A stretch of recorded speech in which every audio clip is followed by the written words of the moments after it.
Welcome to the Clinical Cookout. Hey now, it's your Auntie Ashley. What's up? It's your girl, Auntie Suge. Hey, it's your girl, Auntie Quiche. Hey y'all, it's Auntie Amber. This podcast is for educational purposes only. We are qualified clinicians who will cover various topics on mental health and will sometimes provide community resources. We are not being paid by any organization for our content, and any information we provide is general and pertains to our own personal experiences. We do not, I repeat, we do not provide psychotherapy, diagnoses, or treatment recommendations on air. Any concerns related to your individual mental health should be directed to your medical and mental health professionals. We are not responsible for others' decisions or the subsequent consequences. Hey y'all, welcome back to the Clinical Cookout. It's the aunties here, and guess what? This is the month of April, which is the month of Suge. So, not only will we be talking about the month of Suge, of course, but we'll be talking about autism awareness because that's important and that's what we actually came to talk about. So, in lieu of talking about autism awareness, we actually have a pretty great expert on autism and evaluations of autism, and she's actually just somebody that I met and we connected, and I knew that she would be great to talk about this topic with us. Well, hi, Brandy. Hey, aunties. How are you? I'm so happy to be with you all today. Yes, we are definitely happy to see you here today. But before we get into all the great things you're going to tell us, we're going to talk about the hot sauce.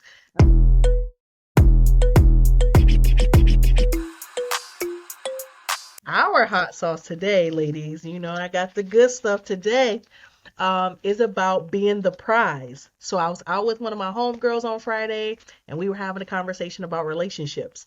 And the question came up about, are you the prize? Are you the prize?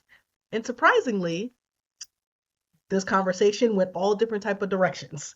So I was curious what the auntie thought about being the prize in their relationship. I mean, I definitely think I'm the prize. I'm a whole doctor in these streets, so yeah. But maybe some clarification on what you mean when you ask that question. Okay, that's good. Because when I said I didn't really give any clarification, I just said I was the prize. And so her question back to me was like, you really think that you about to show up to a relationship and be the prize just from your mere presence? And I said, well, yeah, me being there is the prize. So needless to say, she did not agree with that. But to me, I was like, yeah, I'm the prize. Like, what you mean? Like, I got a lot to offer here, and so I need to figure out if they're going to treat me like the prize. And if that's the case, then we can move forward. Then if they're not going to treat me like the prize, then I'll move on, and that's it. So I think the very first thing, and let me just say, absolutely, I spent a lot of time thinking I was a prize. Okay. So I think we first have to start by evaluating, like, what do we consider a prize? Like, it's going to be something of value, something that's desired, something maybe we're even working hard to attain. So absolutely, I know that I'm a jewel, so I know that I'm a prize. But in the midst of like the relationship, I spent the first 2 years of my practice just like knowing I was a prize. I'm looking at myself as, a high caliber woman. I have, multiple degrees. Whereas my husband, prior to us meeting, he only had a high school diploma. And one of his ambitions was to pursue his CDL. So he's currently a truck driver. So I can say that I can kind of think back in retrospect, and I see now how self-serving that was, because especially over the last 2 years during COVID, my husband has been here for me when I have ugly cried all the way home, dealt with staffing issues, felt inadequate, felt insecure. Like, it's been so many days I've like woken up like, why am I doing this? I'm going to close my doors, just like in distress. And my husband has been more value to me. And we've been married for 3 years this February, over the course of our relationship, than I could have ever imagined in the beginning.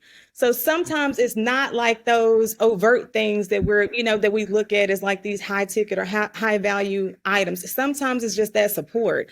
Like, my husband is patient, he's kind, he's selfless.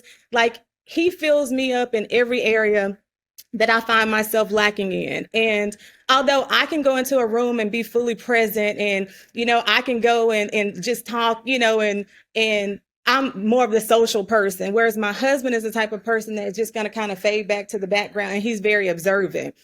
But there's also strength, a lot of strengths in that.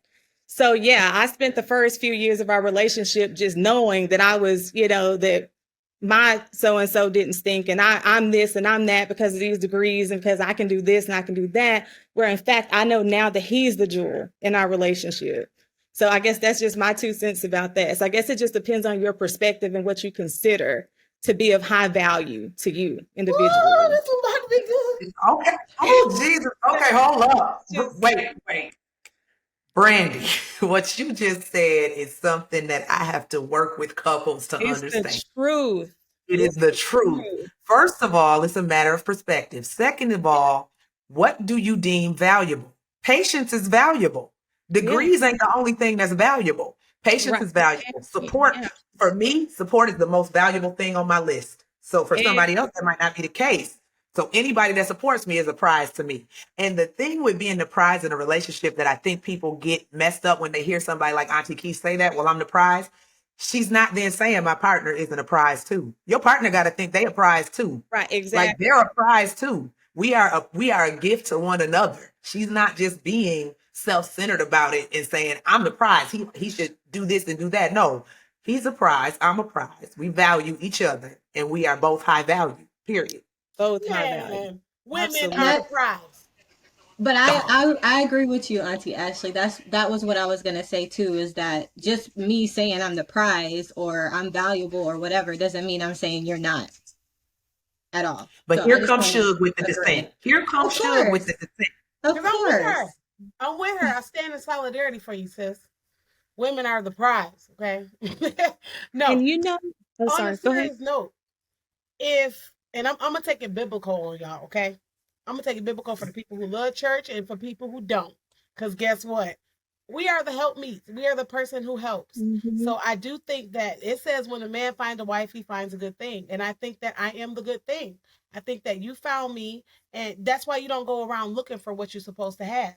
You wait until, and not only I ain't saying you wait and you got to be a nun and none of that, so don't come for me. But what I am saying is that when you are found, you know what you're bringing to the table, so to speak. So I know that I'm bringing my expertise as a wife, as a mother, as a woman, and I know to value you as you being the prize. And so when you get me, yes, I am a prize. And yes, you did get a good catch. And yes, you caught me because I let you catch me because I know what I'm bringing to the table. A woman is always going to go extra.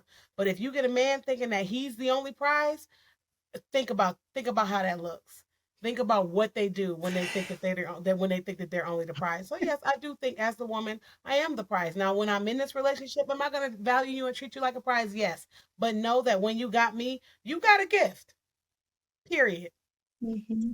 Not Suge out here about to have me Agree. in the I'm never the one to defend the men usually. And it's not that I don't want to, but Suge is always the one that's like male power. Like we got good black men and black men. Now it's about to be me today. Now I'm taking her spot.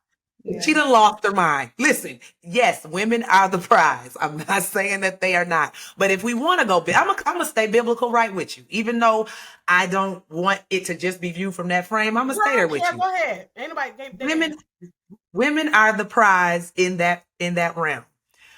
But I'm sorry, the idea of a man who completely provides for me, that's valuable as hell. Like what you say, you provide all the things, like that's a prize to me. Now some women out there that be like, I don't want to be a kept woman. We talked about this on another episode. Shit, I'm cool with it.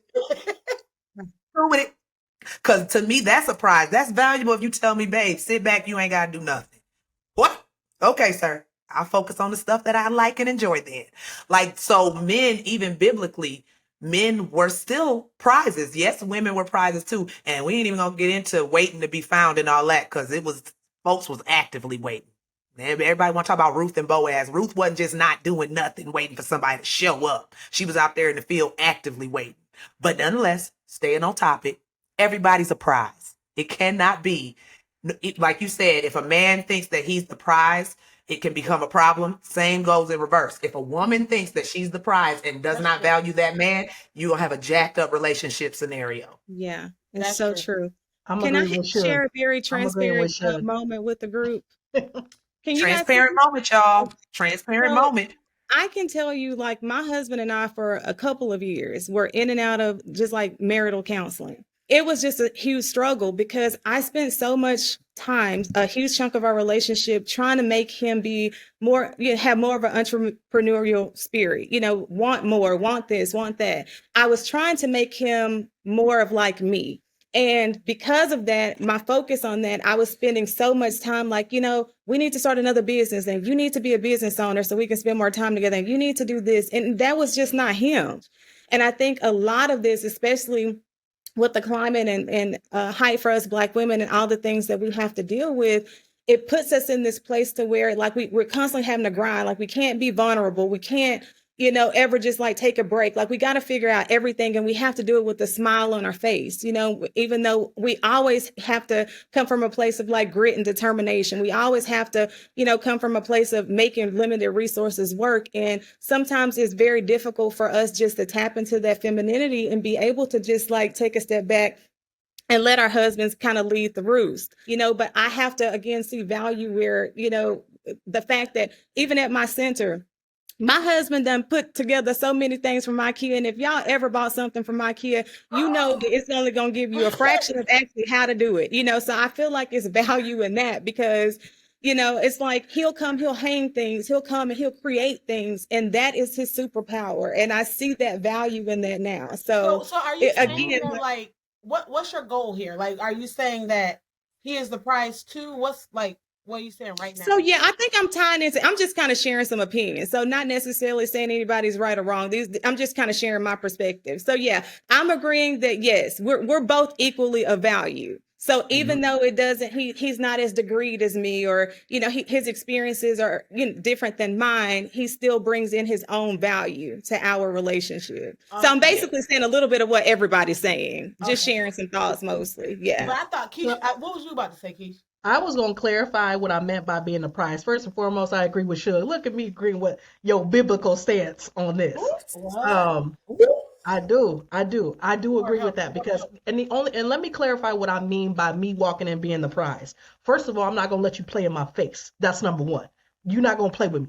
And for me, I'm going to walk into this because I've watched, let's just say from 17 to almost 37, I've watched women give their all in relationships to get crumbs back. I promise you, I won't let it happen.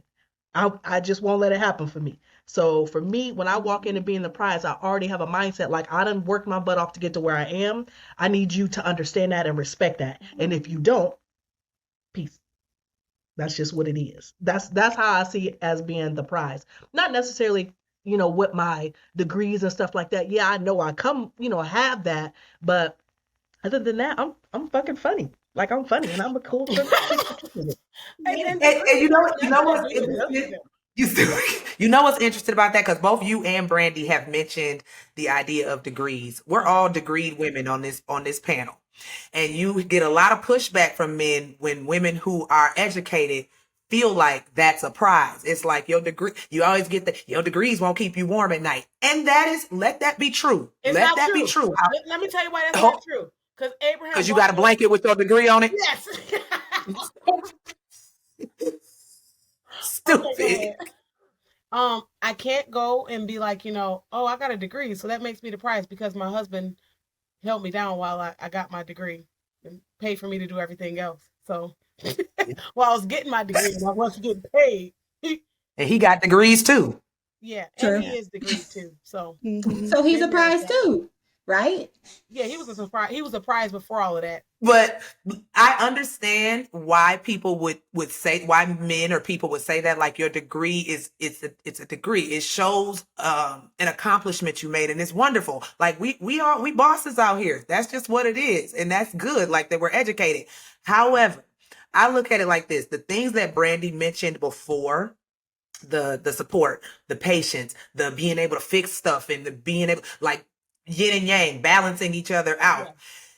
That's when the degrees hold less weight for me, because it's like when we 75 on rocking chairs on the porch, I'm gonna give a damn about that degree. I want you to be my partner rocking on that porch. I want to still have that connection with you, and my degree when I retire no longer matters. So This is why I think people, when they hear Black women say it, and don't get me wrong, you know, I'm all about being proud of yourself and hyping yourself up. Speak, talk your stuff.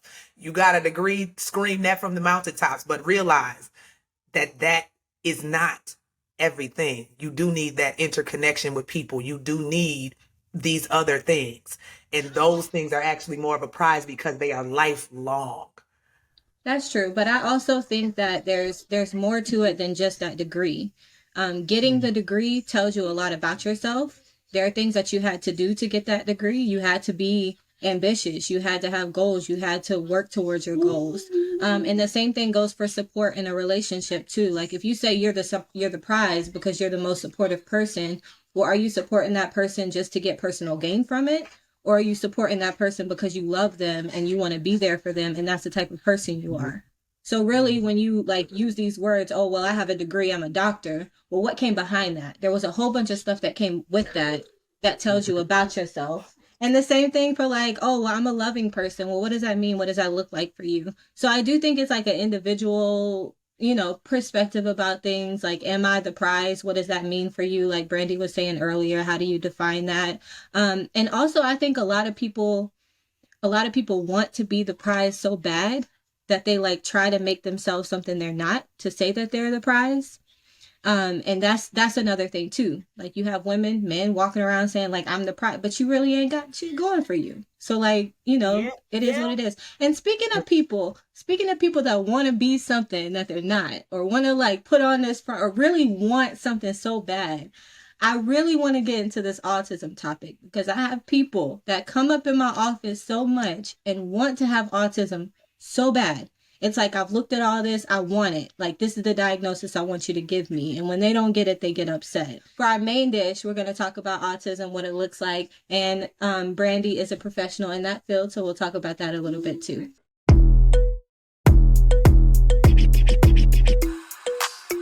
All right, so welcome to our main dish. Again, we're talking about autism spectrum disorder today, and we have our girl Brandy here. Brandy, can you tell us a little bit about your work in the field?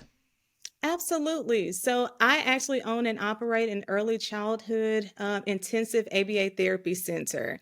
We're located in Dallas, Texas, and we service learners as young as 18 months and as old as 6 years old. We offer both center-based and in-home therapy services as well. Nice, and I hear that Texas accent. I used to love living in Dallas.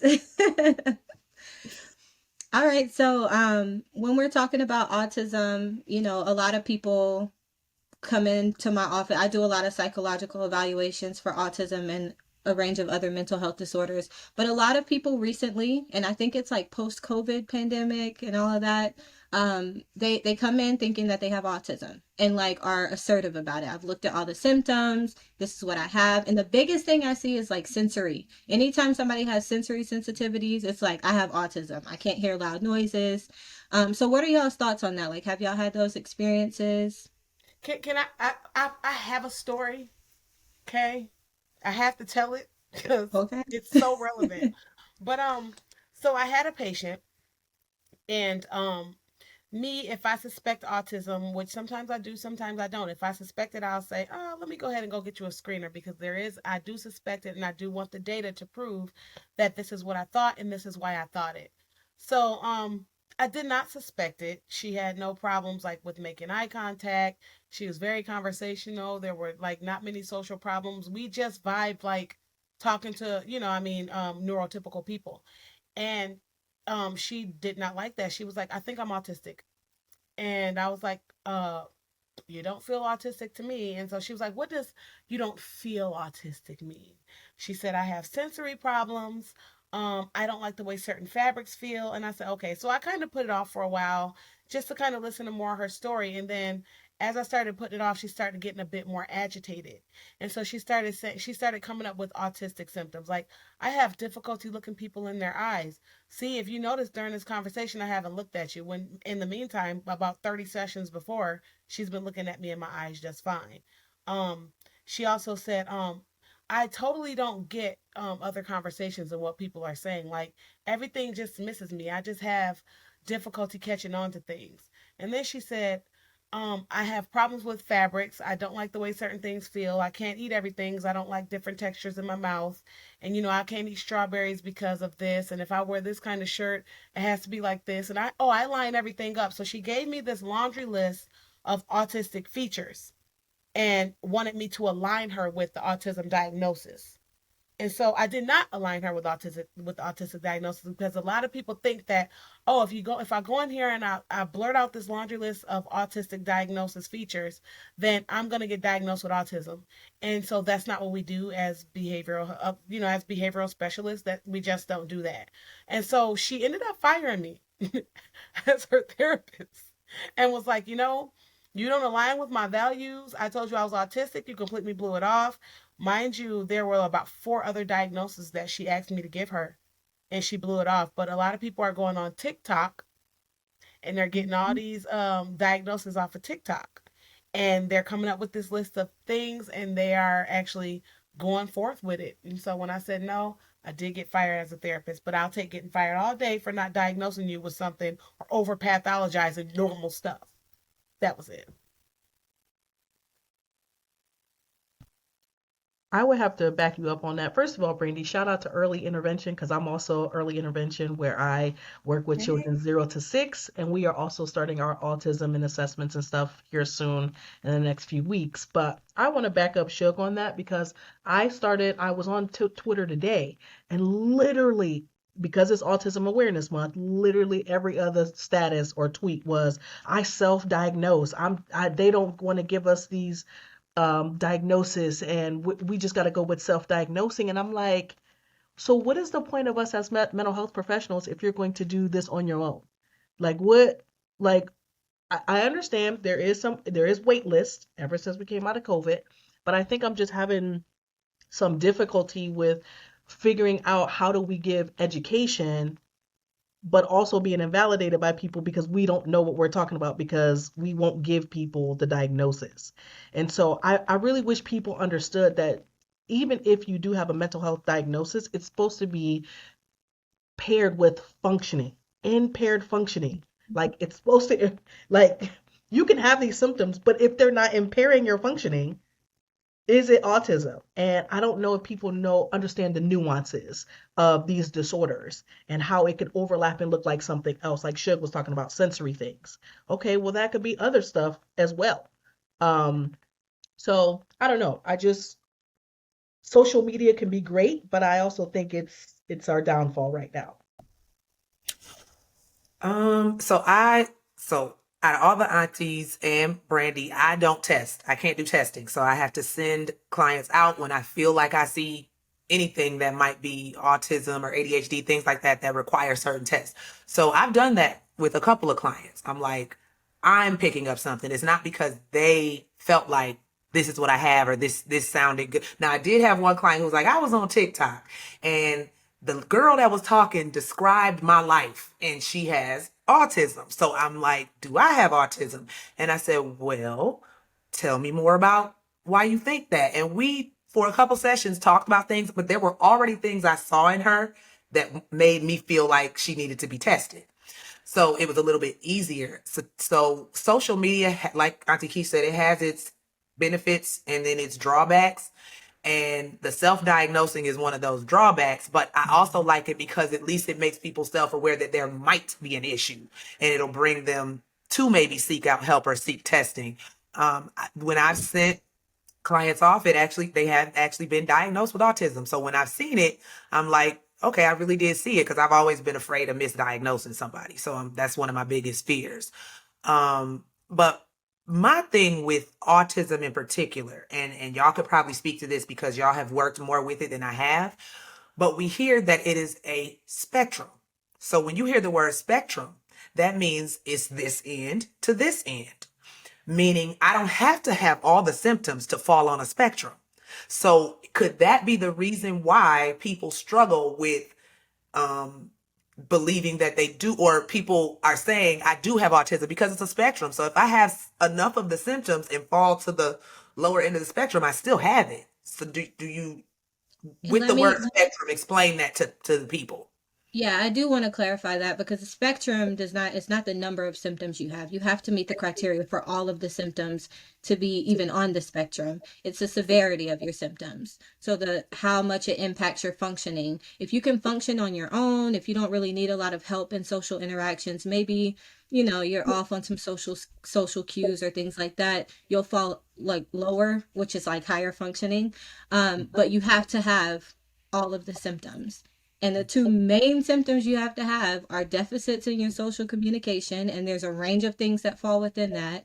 And the other one is repetitive interests and repetitive patterns of behavior. Sensory sensitivities are actually not a symptom of autism for you to be diagnosed. It's just something that's associated with it that you see with it a lot, but it's not a symptom. Mm-hmm. Mm-hmm. Absolutely. So as far as what I'm seeing on the early childhood end, and I have so many thoughts about this. So what I'm seeing is an influx of kids that, and I'm not I can't test or diagnose it, either. So, but what I'm seeing is an influx of kids that don't have those classic core deficits to receive a diagnosis of autism, and some of them, you know, in my personal opinion, again, I can't diagnose, but maybe like more oppositional, because I think that one of the things about the type of therapy that we provide, which is applied behavior analysis or ABA therapy, it can be used across a broad range of learners. But unfortunately, at least for the state of Texas, in order to meet medical necessity for insurance to cover it, they have to specifically have a diagnosis of ASD. So what I'm seeing is a lot of parents that are coming to where their pediatricians or their developmental pediatricians or psychologists are kind of preventatively just saying, hey, we're going to go ahead and diagnose this child with ASD so they can access ABA therapy that can help with behavior modification or whatever is going on. So I'm seeing a lot of that. And those children aren't typically in therapy for very long. A lot of times we can get them in, we can remediate their symptoms, or if they come to us and they're, you know, parents are seeing a lot of behavioral excesses, we can work on modifying those behaviors and doing some parent training to help, you know, for the parents to be able to manage those in home. So, you know, I kind of see it. I know like it's not best practice, it's not the most ethical. It's just unfortunate that insurance has all of these stipulations that is essentially creating a barrier for care for a lot of families that could otherwise just benefit from ABA with a different type of diagnosis. So, And you know what? I do want to ask you about that, Brandy, because a lot of experts in the field have a problem with ABA because ABA is actually teaching the kids to exist in society the way the society wants them to exist in society instead of actually helping society conform. And it's difficult to get all of society to conform to, the minority. But instead of helping these kids, instead of allowing the kids to be themselves or the people to be themselves, and then teaching the world to kind of why don't we learn how to work with neuroatypical people? mhm. I actually love having these conversations because that is actually a common misconception. So, like, for example, I stay current on research. Like, I'm a very trauma informed practitioner. So I always listen to the voices that resonate from the autistic community when it comes to things like escape extinction. Like, we're not going to force kids to sit in a chair. Like, we don't operate like that. So everything we do, we use positive behavior supports. So before I bring my learners into services, I always meet with their parents one-to-one so that we can address any concerns or any, misinformation that they have received a lot of times from social media. But we work very hard, specifically in my practice, we work very hard to work with parents to show them like ABA can be a positive thing. And in fact, like we're dealing with things such as like schedules of reinforcement. Like it's no different than how we are assimilate ourselves in society. Like, for example, nobody shows up to work without the reinforcement of their paycheck. Nope. We're using these same behavioral principles to establish things like skills like communication, or we're using them to modify behavior in a more appropriate way. Because I tell my parents all the time, tantrum behavior is a form of communication. But if we can teach that child to use an AAC device or to exchange a card or to use a sign and get their needs met more efficiently and in a more appropriate manner, why not? because it's going to make it easier for them to be a part of society. It's going to make it easier for them to make and maintain friendships. So that's the focus of ABA. And I'm so glad you actually asked that question. Thank you.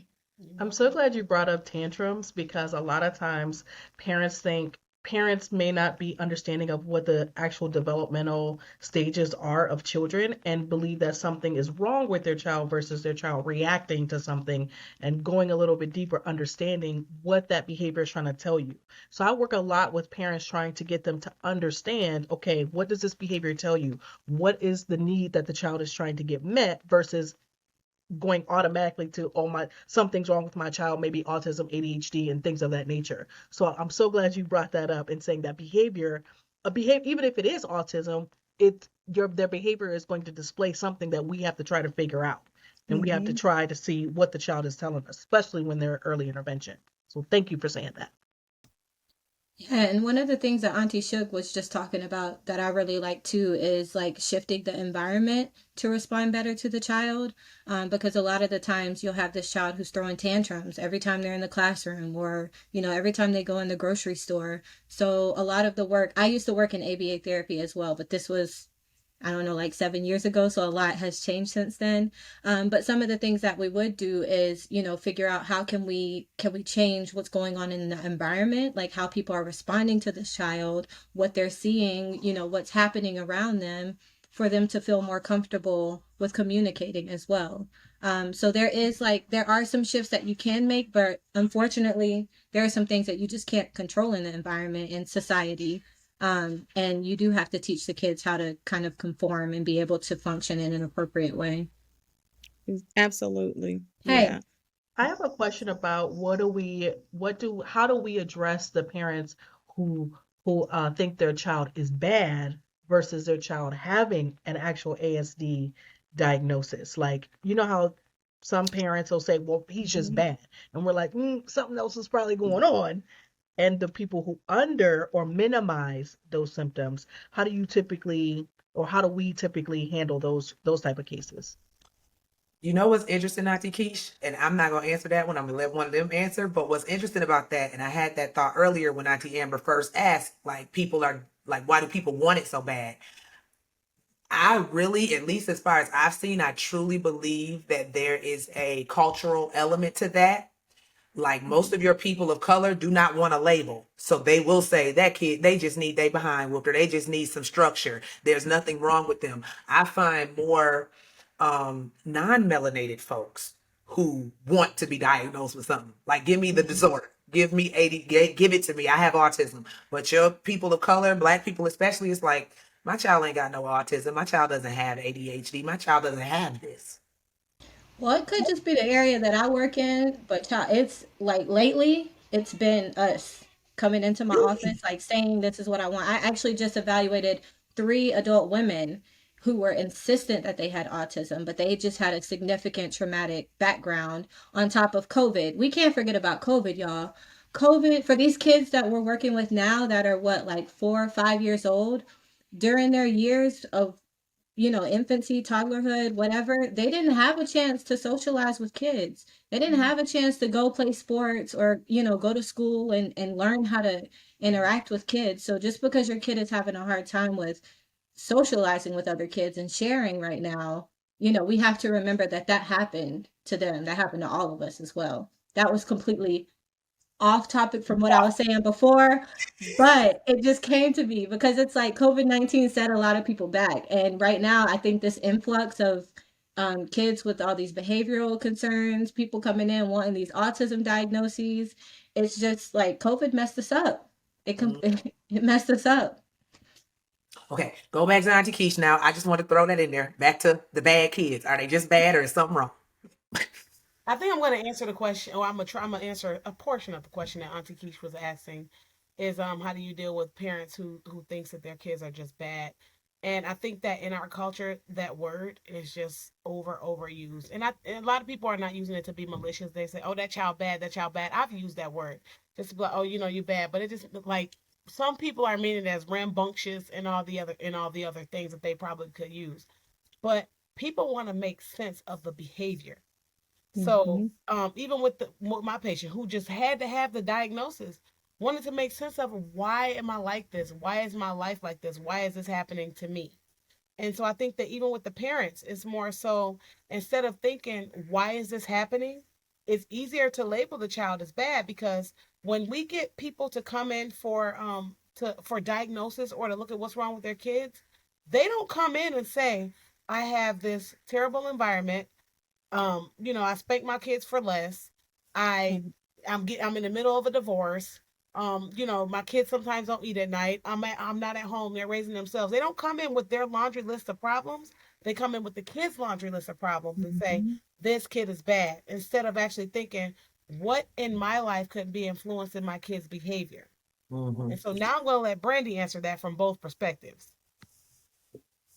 So I can say I have similar conversations often because we have to consider a lot of cultural factors as well. I was having a conversation with a parent not that long ago, and mom already felt uncomfortable even reaching out to get the child help. This child was, completely nonverbal, engaged in a lot of challenging behavior. And the grandparents were a huge barrier because they were saying, oh, just he's just bad. He just needs a spanking. So, it already made the parents uncomfortable, even just kind of having to step outside of the family to even seek help. So I think a lot of it is just like parent education because you would be surprised how many parents walk through the door for services and they really don't even understand what a diagnosis of autism even means for that child. So we always start there because, a lot of times, which I'm sure you wonderful ladies and practitioners do not do this, but a lot of times it's kind of like they go to, oh, sorry, y'all. They go to take their children to get tested. They're just given some paperwork and it's like, okay, here you go. So they're completely lost. They don't know what to do. So that's one of the first conversations we have is let's talk about what autism means so that they can ask the questions that they need to ask so that they gain a better understanding. And I've noticed that that has probably been the most helpful because then they understand, okay, when their child is engaging in, stereotypic behavior, they understand why. Or when they're calling their child's name and they're not responding, or they're failing to engage in social interactions with their siblings. So I think it sheds a lot of light on what it is. And then once they understand, like, no, my child is acting this way, like these are classic symptoms of a diagnosis of ASD, then I think they can better accept it. And acceptance is always that first step before we can even move forward. So that's just been my personal experience. Can you talk about some of the symptoms? Because I think that we're talking about the diagnosis as if everybody knows what some of the symptoms are, but talk about the core symptoms and the things that you have to have the diagnosis, and then the things that you might see. Okay, I wasn't sure if you was directing that to me, but I just wanted to just kind of piggyback what Auntie Amber said a little while ago when she was talking about just those core deficits in speech and communication, social. A lot of times there are sorry, deficiencies or deficits in their social interactions with others. Sometimes you may see them engage in like restrictive patterns of behaviors or stereotypic behaviors. So those are typically, according to, I believe, the DSM-5. Auntie Amber, you correct me if I'm saying anything incorrectly, but typically those are the core deficits that are required for that child to receive that official diagnosis of ASD. So they have that before coming to see me for the very first time. Yeah, you got it. And I do just want to elaborate on the social communication because this is where I think people get caught up when they come in and they have these social difficulties and they automatically think it's autism. With autism, it's when we say deficit, it means that you really just you can't or you have a really hard time with communicating with people, whether it's verbal, nonverbal, engaging in the back and forth, like us communicating right now, shaking our heads and using our hands and understanding the other person and knowing how to just like when to jump in. People with autism have to think a little bit harder about that. Like, does my facial expression match? Like, am I smiling because they're saying something that's happy right now? Do I even understand what emotion they're feeling for me to respond back to you? Those are the types of deficits. If you have just general anxiety about talking to people, that might not be autism. Like when you say I look down at the floor and I get really nervous and I can't talk to someone, but when you come in and you can engage in that flow of conversation with me, then likely it's not autism, it's something else. And one of the things that we're seeing a lot is trauma. Trauma affects your social difficulty. I mean, your ability to engage in those social interactions. And then like the behavioral issues with kids. Like it's not really autism, it's just the oppositional behaviors, like you were saying, Brandy. And that's getting in the way of being able to communicate with your peers. But it's not necessarily the lack of the ability to do it. You don't have the opportunity because you keep having tantrums every time the teacher walks up to you. Thank you for saying that, Auntie Amber, about it just might be anxiety. I literally had to, with a client one time, I had to literally not convince the client, but I had to explain, like, you have no other signs of autism. This is severe social anxiety. This is different. This is not autism. And she really didn't believe me. She went ahead and got tested. She got herself tested on her own, and they told her, you don't have autism. And it was like, you have really bad social anxiety, which it can feel like I don't understand social situations. I don't understand cues. So that must be autism. And it might just be a severe form of social anxiety. And speaking of that, because I only work with adults and, we've been talking about early intervention, does it look different when adults get diagnosed? Is it all the same? Because there's a difference between how kids have operated and an adult who has lived their whole life being undiagnosed, and now they're trying to be diagnosed or trying to find out. So is it different criteria for adults? No, same. Everybody muted and just like, it's the same.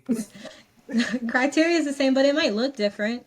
So I do also want to say not every person with autism presents in the same way. And some of the milder forms of autism, they're not detected until adulthood.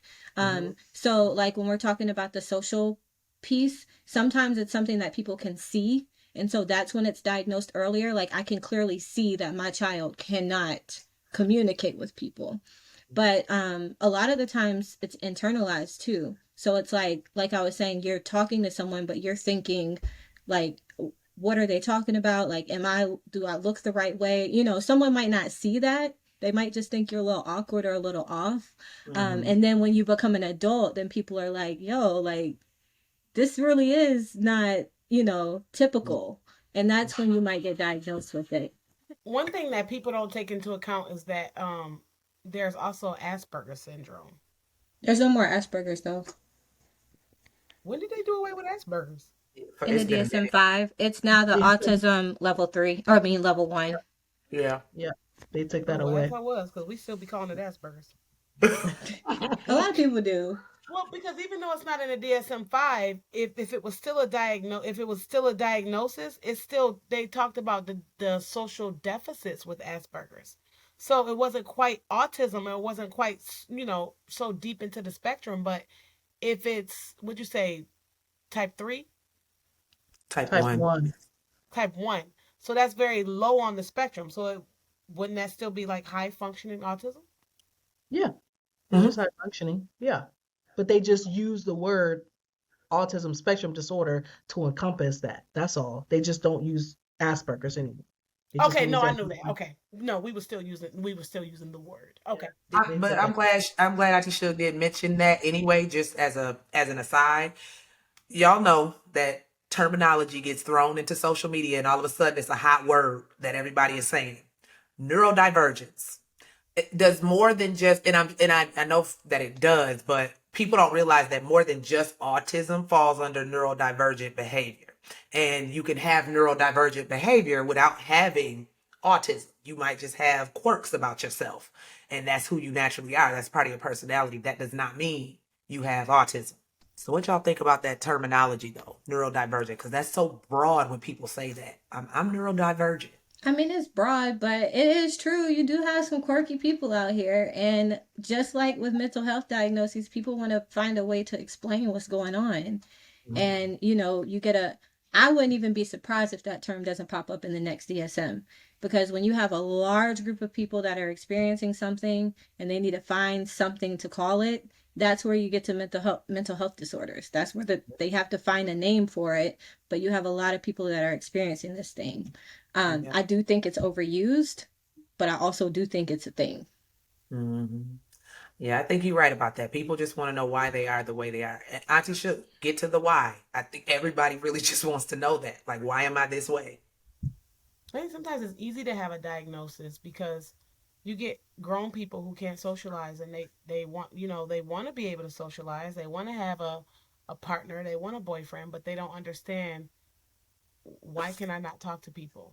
And then a lot of people that have not unpacked their trauma don't understand, well, there's a bunch of layers. You're like an onion. So now, in order for you to figure out what's going on internally, we have to peel back the onion. We have to peel back all these layers to get to the root of the why. And I think that it's easier sometimes to just say, oh, because you're this. And then it's like, oh, okay, well, now I can function knowing that I'm this. And even as Mhm. adults, like, and Brandy, you can correct me if I'm wrong. I haven't like I've seen adults where I'm more so like, okay, it's kind of too late to go back and go and give you all the ABA that you should have had when earlier interventions. So now I'm just teaching you adaptive functioning. Do you see that a lot? Absolutely. Yes, Mm. because so I've worked with learners with ASD across the lifespan. My oldest client was in his 70s.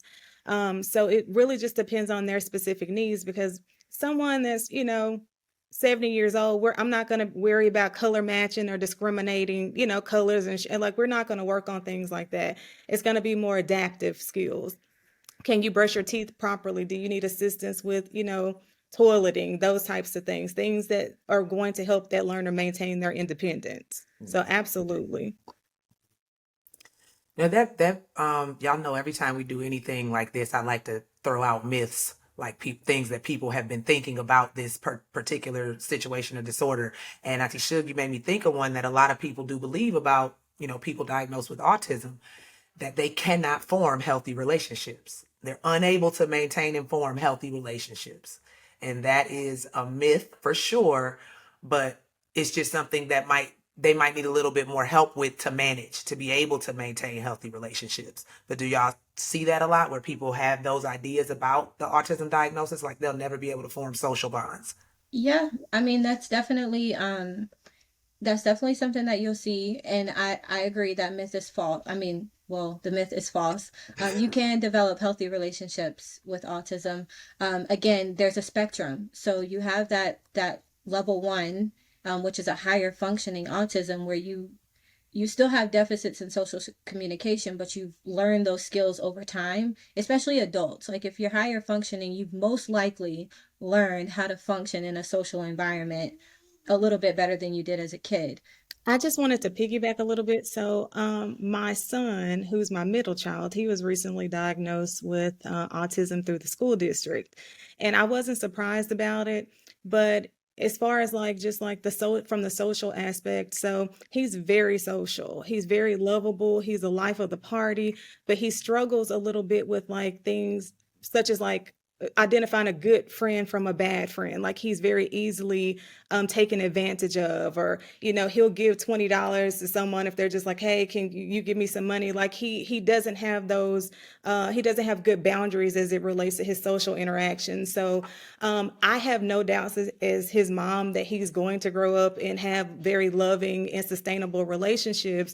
I'm just mostly just like preparing him now for that because I don't want him to be taken advantage of or to end up, around the wrong group of individuals who say, hey, come on, let's go rob this convenience store. He's just going because he wants to be a good friend. So, obviously that's not, an overarching concern, but I know he is going to require just some assistance with making sure that he can have healthy relationships independently and is not taken advantage of. So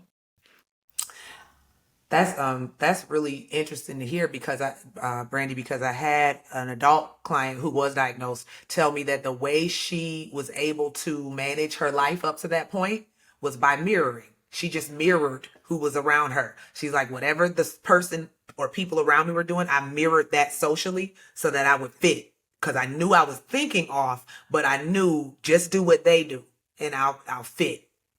And that's a very dangerous thing to do, I feel like, because you have to have a very, very solid crew in order for you to go around mirroring everybody else's behavior. I would never want to mirror certain people's behavior. But I mean Mm-hmm. that's that adaptive functioning, and that's another myth buster is that people with autism they're not smart or they have intellectual disabilities. Because a lot of people with autism, just for her to adapt and use that, it's very ingenious Hmm. in its simplicity. Like it's like, okay, the fact that you learned how to do that, I can teach you other things to kind of get you through. But Hmm. I do know some kids who are autistic and they can do Albert Einstein math, and they E equals MC squaring before adults, before me. So I'm just like, it's just, that another myth is that they're not intellectually disabled. They're actually very intelligent most times. Absolutely. And a lot of times we see, I know in the field we kind of refer to those as those kind of inconsistencies with skills as like splinter skills. And I have a lot of kids I've worked with that, have like savant level abilities, but they may struggle with tying their shoes. And I know even my son, he's like the IT guru. He can take a Mac and do all kind of things with it like you've never seen before in your life.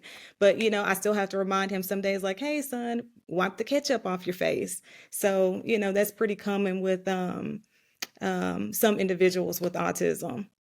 Oh, that goes right with the second uh, criteria that we were talking about with the restricted interests and repetitive behaviors. So the like restricted interests in terms of like really enjoying a certain topic or a certain activity or a certain object or whatever, and knowing any and everything you can about that.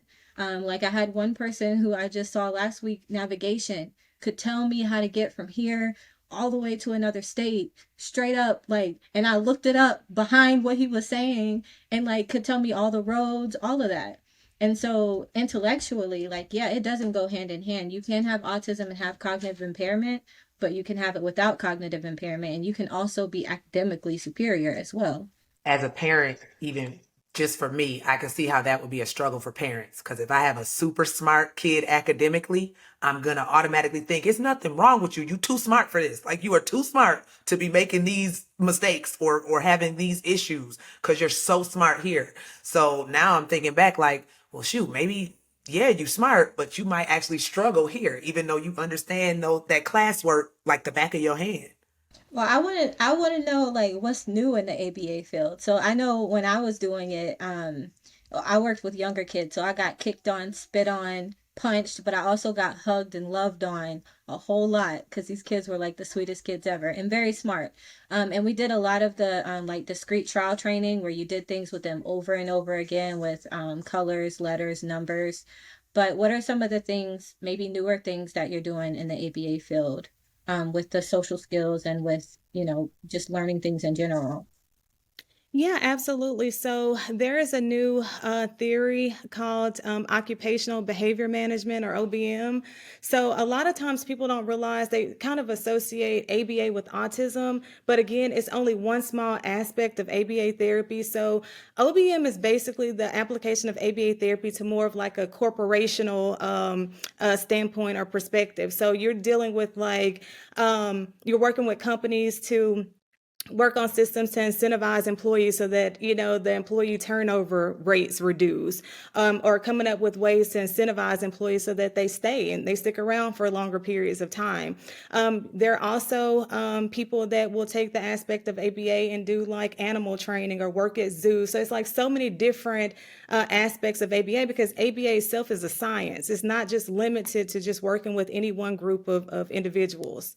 So I think that over time, we're going to see more, new trends associated with ABA. I also have some colleagues up north that have been applying ABA to like reading comprehension. So they're starting these programs. I don't know if you guys have these or if you're located, but like Sylvan, Kumon, they're more like academic or educational supportive services.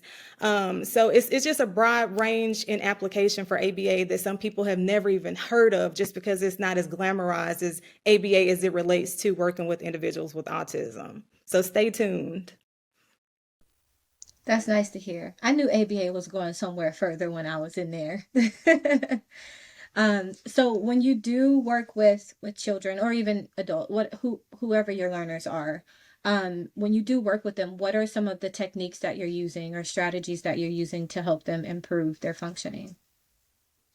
That's a great question. So, because we work with young children, so we apply what's called natural environment teaching, or NET. So, basically, NET just follows the interest of the child. It's very like child led. It's almost similar to the learning practices in a Montessori school. So, like, for example, if I'm working with a learner, we may be in the playroom and we're playing with toys. So, if I see that kiddo gravitate towards a cow or a chicken, I'm going to be like, oh, that chicken says quack, quack, or that cow said, oh, I guess a duck would say quack, quack, but that cow says moo. Can you say moo? So then I'm trying to create opportunities for that child to echo me so that I can reinforce it. Or, I'm teaching an association. Oh, where does the cow live? The cow lives on a farm. And I may bring out the farmhouse. So as you can see, we just tack on to wherever that child was naturally going to or gravitating towards. And that's what natural environment teaching looks like. A lot of times when people think about ABA, they're thinking more of like discrete trial teaching, to where you have this table and these flashcards and you have the teacher or the therapist and the child sitting on the other side of the table. We very rarely have programming like that unless obviously it's appropriate. That may be for like an older learner that may be, 5 or 6 years old, and maybe that's part of their transition plan. So a lot of times when our younger kids that are 18 months to 2, we're not going to work on table time programs, and everything that we do is also going to be developmentally appropriate. So those are primarily some of the main strategies that we use whenever we teach, because we're teachers first. We may call ourselves therapists, but we're teachers first. And my background is actually education. I'm actually certified early childhood through 12th in special education specifically, and then early childhood through 6th grade in general education. So my love of learning is deeply rooted even in the application of ABA. So like if you guys ever had the opportunity to come to my practice, it looks like a preschool. It's books everywhere. It's very colorful. So we have a huge push for literacy, and just a lot of just everything's just very child inspired and child centered, because children learn best through play, and research tells us that. So I hope that answers the question. I just have one question for everybody actually, and it's about teaching kids that they are normal even when they are neurodivergent. What do you guys? I do see in the field and in real life existence, that it is better not to just kind of harp on you have this, you have this, you have that, but more so to integrate them into society and teach them that, you know what, you do have this, but we functioning with you like you're normal, instead of saying, oh, you do this because you have autism, you do this because you're autistic, he does this because he's autistic. And more so just not harping on the pathology of the diagnosis, but just treating people as if they're normal, as if they are whatever normal is, as if they're typical. I don't fall into either one of those schools. I don't want them to believe that they have to be normal, but I also don't want them to feel like, oh, I have autism, so I'm that's a bad thing, or I don't fit in. I take more of the stance of you're different and you're unique, and that's okay. And you don't have to conform and try to be like everybody else. You may have to manage certain situations differently in certain areas, but be proud of who you are. Like I don't like the idea of teaching anybody that you have to conform to be normal, when normalcy itself is a spectrum too. So it bothers me when people are like neurodivergent people or people with autism have to try to fit in and be more normal. Like, please be normal. No, they don't. They can be them. They are unique. They are special. That is okay. I was just gonna say I typically just um, help the child and even the parents say, you know, that they just understand their world just different. That's all. They just perceive things differently in their world. That's it. And there's nothing wrong with that. Perspectives are different, our lives are different, our experiences are different. But that doesn't make us, an outlier. It just makes us just unique and different. That's all. I try not to uh, hone in or magnetize the differences. I try to more be more inclusive, more make it more of an inclusive conversation, and give examples like, okay, my racial identity is black, and somebody may be white, or Hispanic or whatever, we all still exist in the same world. We just different and have different cultures, but that's okay. Mm-hmm. I personally, I don't even like the word normal because, what's normal functioning for me may look slightly different for someone else. And I typically tell our parents that, autism is just a label, it's not a disease. And, that usually helps to kind of put things in perspective for a lot of our parents as well. And I'm gonna piggyback right off of that because you said exactly what I would have said is that there is no normal. Well, I say there is no normal. But for me, the diagnosis is more related to getting services or getting supports that are needed. And I do tell parents that a lot. Like I'm not gonna, keep telling your kid they have major depression, autism, ADHD. But when it comes to service providers, yeah, you're going to have to send over that report. They're going to need to know what the diagnosis is to know what type of services or support they get in certain environments. So the actual label can be used for that. But in terms of working with the kid, I mean, like Keish said, it's just your experience. It's how you are in the world, and there's no problem with that. There is no normal, because we all got our own stuff going on. So, Mm-hmm. Yep. And I like all those answers. And that's what I was trying to get to the bottom of, because I do have some people who kind of harp on the pathology for their children and for themselves. Like, I do this because of this, or I do this because of that. And it's kind of like, okay, well, we're still teaching you to have a regular, just an experience. We're all experiencing life, and you're experiencing it as well. And so I have found, even in my practice, that when I just say, hey, how you doing? And come in my office instead of, hey, little autistic girl, come in my office. We're getting, you know what I mean? Like, I don't like, I like to take off the stigma immediately when they come in there. And some parents are a little bit resistant to that because now that my child have this autism diagnosis, they're special. Or now we all get to do all these special things so that we can remember that you're special.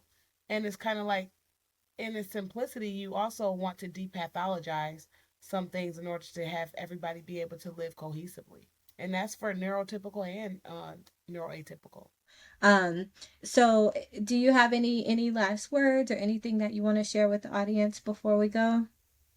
I would like to say to any parent that may be listening, just keep doing your best. Don't worry about what the world has to offer you about your parenting or how you should be interacting with your child or children. Just keep doing your best. Have grace for yourself. Make time for yourself. And just know that people like us are in this world to support you whenever you need it. So just keep up the good work and don't let anybody tell you otherwise. Yeah. Now, thank you for joining the TCC today. And Auntie Shun, do your thing. Mm. Thank you. So what y'all about to do?